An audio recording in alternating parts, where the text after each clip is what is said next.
Chanthakkunnu bus stand ഉദ്ഘാടനം തടസ്സപ്പെടുത്താൻ പ്രതിപക്ഷ നേതാവ് വളർന്നിട്ടില്ലെന്ന് നഗരസഭാ chairman Mattummal Salim. Chanthakunnu bus stand പ്രവൃത്തി ഉദ്ഘാടനം നിർവഹിച്ച് സംസാരിക്കുകയായിരുന്നു അദ്ദേഹം. പ്രകടന പത്രികയിൽ പറഞ്ഞ മുഴുവൻ കാര്യങ്ങളും ജനകീയ പ്രതിബദ്ധതയോടെ LDF ഭരണസമിതി നടപ്പാക്കി. ഇതിലുള്ള അഹിഷ്ണുതയാണ് പ്രതിപക്ഷ നേതാവിനുള്ളത്. ചന്തക്കുന്ന് ബസ് സ്റ്റാൻഡ് ഉദ്ഘാടനം തടയാനാണ് പ്രതിപക്ഷ നേതാവ് രാവിലെ നഗരസഭയിലെത്തി ശ്രമം നടത്തിയത്. ആര്യാടൻ കുടുംബവും പാലോളി മെഹബൂബും ശ്രമിച്ചാൽ വികസനം തടയാൻ കഴിയില്ലെന്നും കോവിഡ് നാളിൽ നിലമ്പൂരിൽ സ്വകാര്യ ആശുപത്രി വാടകയ്ക്കെടുത്ത് കോവിഡ് രോഗികളായവരുടെ ജീവൻ രക്ഷിക്കാൻ ശ്രമം നടത്തിയപ്പോൾ അതിനെതിരെ വരെ പരാതി കൊടുത്തയാളാണ് പാലോളി മെഹബൂബ് എന്നും ചെയർമാൻ ആരോപിച്ചു. KNG റോഡിൽ ജ്യോതിപ്പടി, ജനതപ്പടി, വെളിയംതോട് ഭാഗങ്ങളിൽ വെള്ളം കയറുന്നത് തടയാൻ പഴയ തോടുകൾ വൃത്തിയാക്കി യഥാസ്ഥാനത്ത് കൂടി ഒഴുകിപ്പോകാൻ അവസരം ഒരുക്കിയപ്പോഴും അഴിമതി ആരോപണവുമായി പാലോളി മെഹബൂബ് മുന്നിൽ നിന്നിരുന്നു. എന്നാൽ വ്യാപാരികൾ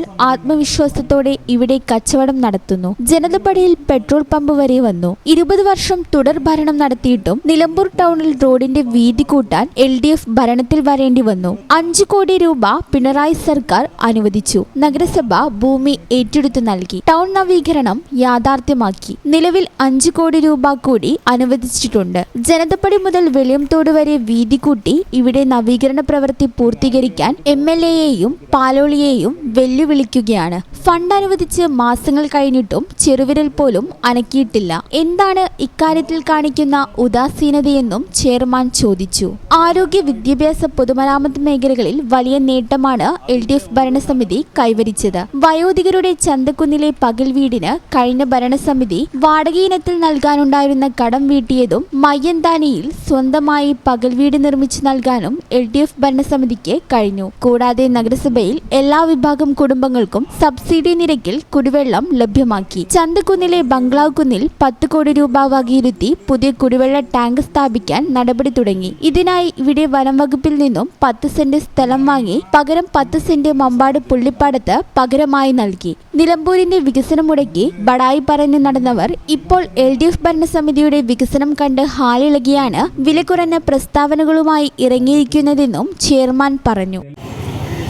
ബസ് സ്റ്റാൻഡിന്റെ പൊളിക്കലും ഇപ്പോൾ ഉണ്ടാകുന്ന തറക്കല്ലിട കർമ്മമൊക്കെ വളരെ വിശദമായി ബഷീറും അതുപോലെ തന്നെ റഹീമും ഒക്കെ വളരെ കുറഞ്ഞ വാക്കുകളിൽ ഇവിടെ വിവരിക്കുകയുണ്ടായി.